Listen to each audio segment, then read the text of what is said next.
So, yesterday I had posted about Harmony and how joyous of a day I had. I mean, it was really quite beautiful of a day. Not just in a literal sense, but the fact that I had so much fun and I actually filled my pantry because it's a tradition here in Louisiana for the St. Patrick's Day parade to throw cabbages, corn, potatoes, the carrots, the whole bit. And it's to help feed people.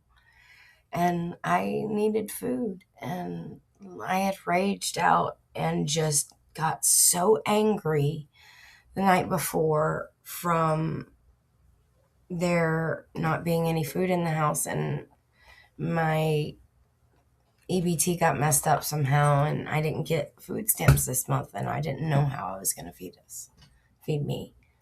And I'm sick, and I can't afford to miss a meal right now. I'm supposed to be on a high calorie diet. And so it was a it was just a joyous occasion, and then the rug got swept under me yesterday evening. The friend that I called my daughter, I'm no longer in contact with. I have cut off access to me and my kids for her after a very bad mental health episode outburst in my home yesterday where she actually punched my furniture.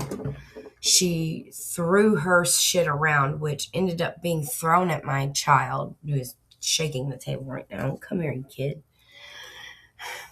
Anyway, I know she didn't throw it at her, but the fact that it went towards her and it was thrown in the first place was enough. That's a confirmation right there. Boom. That's enough to alienate me. Because less than a year ago, someone I thought had my six well into the past in school, didn't, and left me high and dry 10 days into a year lease.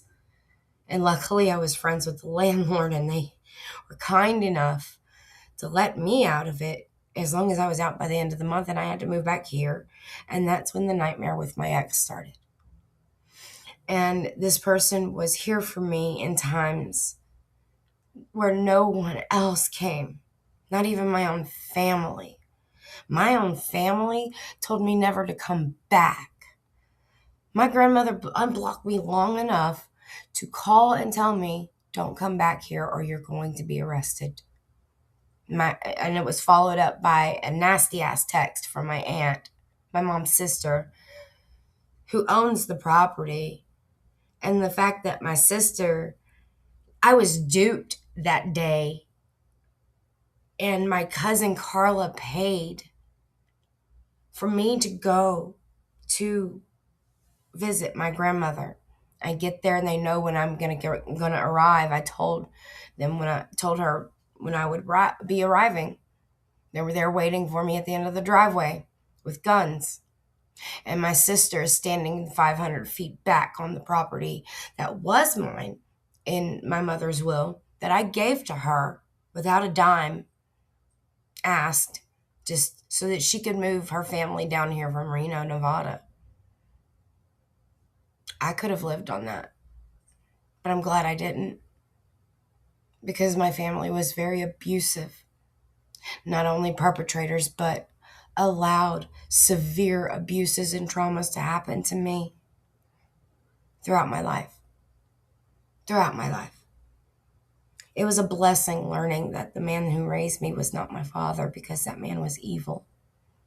He sexually assaulted my sister at 12 years old, and that's who my mother prescribed to be my father just because she didn't know. It's just neither here nor there. What is here right now is just a shattered heart. The rug getting swept from under my feet over a vehicle, and a minor change in schedule that set her off so badly. And it worked in her favor that she didn't have to get up early this morning to bring me to an appointment, because she would have had the car. But no, she decided yesterday to show up at my house, throw the keys at the floor, which happened to hit my daughter. And I drew the fucking line there. Then she starts punching my furniture in a fit. Mm-mm. No. And then I get made the bad guy because I say no more. That you cannot do that here. And you will not do that in my presence. And you will not spit in my face when I beg you not to compare me to other people who've wounded you in this world. Because I'm not them. And it turns out she only half trusted me. Whatever that means. If you don't trust someone, you don't trust someone. She signed for me to get this apartment, sure. I showed all the gratitude I could. I did everything I could have as a friend and a mother to help that baby. But you can lead a horse to water, but you cannot make it drink. She told me flat out she thinks she's bipolar and BPD, but won't go and get help because a therapist in the past and a medication in the past didn't work. I tried to explain to her the medication that I take for my mood stabilizer cut me off immediately. I'm not taking any kind of antidepressant. I'm not taking any kind of medication. Well, honey, that shows me right there. Right there. You don't want help. And I don't help people who won't help themselves. Point blank, period. I put my business on hold. I put launching this art studio on hold for her to get it together and see the vision. Boy, it's a lonely path I walk. But it's gonna be alone because I will not have people like that wounding my children and me. I don't care what happens to me, but don't fuck with my kids. That's where I become ice cold and brutal. And when I explained to her that the more I think about what you told me today, how you only have trusted, that you lied to my face when I asked up until the point we signed for this vehicle together. Were you ready? Did you trust me? It was a lie. A whole ass lie to my face. You slapped me in the face, dude. And that's all I gotta say. I won't do that. No. And then she has issues with some of the spiritual aspects of me. Well, sorry, it sounds like a personal problem now because I was dimming myself and not honoring who I am fully because of her comfort. What's up, Gizzy? He's bringing a... Hi, you brought a toy? You want to be on camera? Come and see. Come on, get up here. Come on. Come on. Get up here. Come on. Oh, he's camera shy. But little boy has a praise kink. It's fucking funny. Anyway, point is, my circle is none. I mean, I have no physical friends here anymore. That was the last. That was the last tie I had to any friendships here. And I'm sorry that it ended the way that it did over a minor thing. And I told her, you're making molehills into mountains, and I just can't get with that. My vibration has obviously gone out of sync with yours. And you're going down a path of darkness I will not follow because I just got off that fucking roller coaster. And now I'm trying to heal. And I'm going to protect the peace that I carved with tooth and nail to provide for my children and myself. I'm protecting that peace with all my might. As I should. You're my little boy. You're my little boy. You're cute. I have a business to run. I have art to create. I have word to spread. I have medicine for this world. Because I have goodness. And I'm worthy. And I'm ready to be seen. I'm ready to be known. And I come in plain, no makeup, swollen face from crying for 24 hours to show the broken heart of a mother. That's all.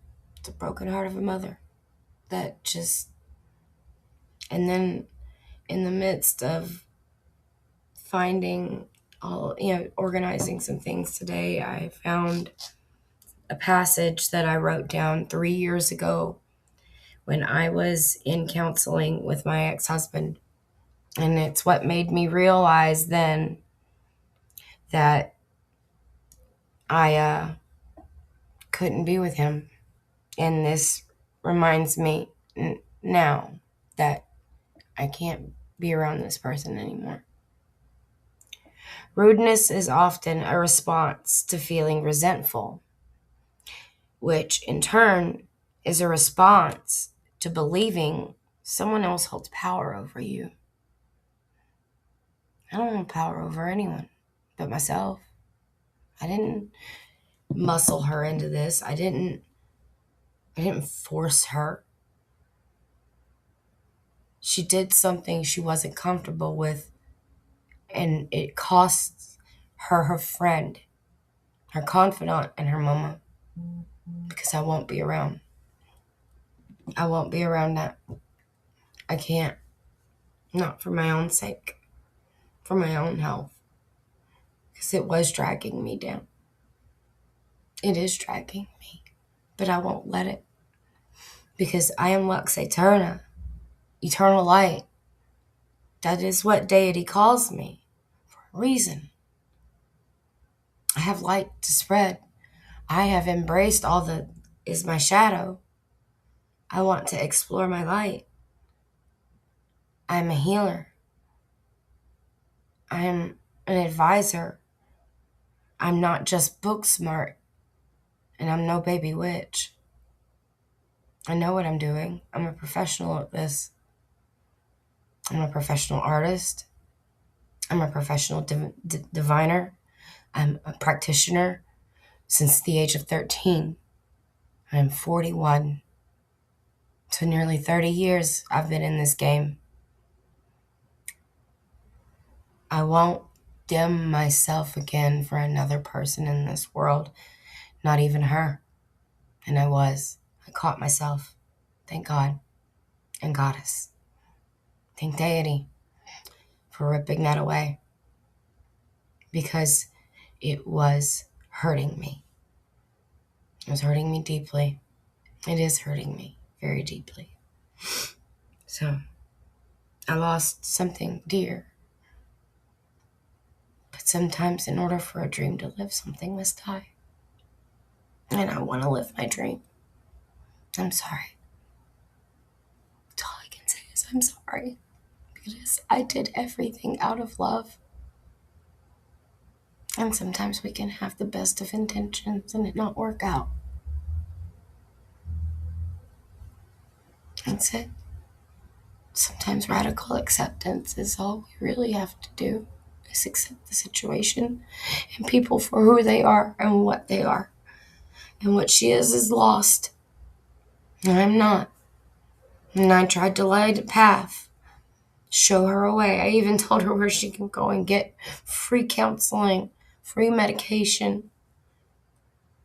No, she gave nothing but excuses. So that tells me she doesn't want help. And I can't help somebody who doesn't want to be helped. I wish you all well. And I'm going to go sit here and continue to create, because last night, in the midst of my pain, I came in here and I started to create. And it felt good. It was therapeutic to work and create for the first time in a long time. So I'm going to keep doing that and chasing it. I'm going to chase my dream. This is my dream, my business, my life, my realm. That's all I control. And I'm sorry I act accordingly these days. I match energy and act accordingly. That's it. Love you guys. Thank you for listening. Signing out.